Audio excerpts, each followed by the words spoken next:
আচ্ছা, trade fair মানে এখানে সমস্ত ইন্টারন্যাশনাল বা বাইরের প্রোডাক্ট পাওয়া যায়। তো এই যে দেখছো ল্যাম্পটা, পুরোনো দিনের এখানে সমস্ত রকম জিনিস ছিল, তার মধ্যে এই গনুটা দেখো, জাস্ট কিউট। তারপরে মার্বেল কেটে এই যে জিনিসগুলো ডিজাইন করেছে, আমার তো দারুণ লাগলো, দারুণ। মানে এক বাইরের জিনিস, মানুষ দেখতেও যাচ্ছে, পারচেস করুক চাই না করুক, কারণ প্রাইস খুব হাই রেটের। তো দেখতে দেখতে এই জিনিসগুলো দেখছিলাম, বেশ সুন্দর লাগছিল, শোকেস টাইপের, মানে আলমিরা, ছোট আলমিরা টাইপ। তো তারপরে এলাম আমরা শাড়ি অ্যান্ড কাশ্মীরি সালোয়ার স্যুট দেখতে।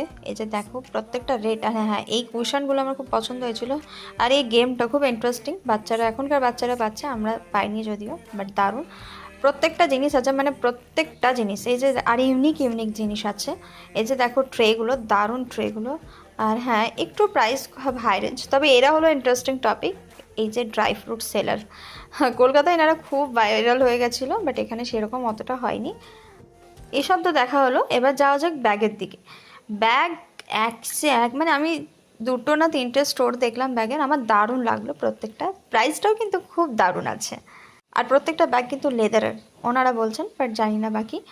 তারপরে এলাম কসমেটিক প্রোডাক্ট, এখানে সমস্ত ডক্টর রাসেলের প্রোডাক্ট পাওয়া যাচ্ছে। তারপরে চলে এলাম, তারপরে এলাম মধু, পিওর মধু কিভাবে বানাচ্ছে সেটা দেখতে, সেটাই ওরা সবকিছু দেখা শেখার পরে তারপরে খাবার এলাম পেট পুজো করতে। বাঙালি মানে এটা তো ধরবে, এনজয় করে দেখার জন্য।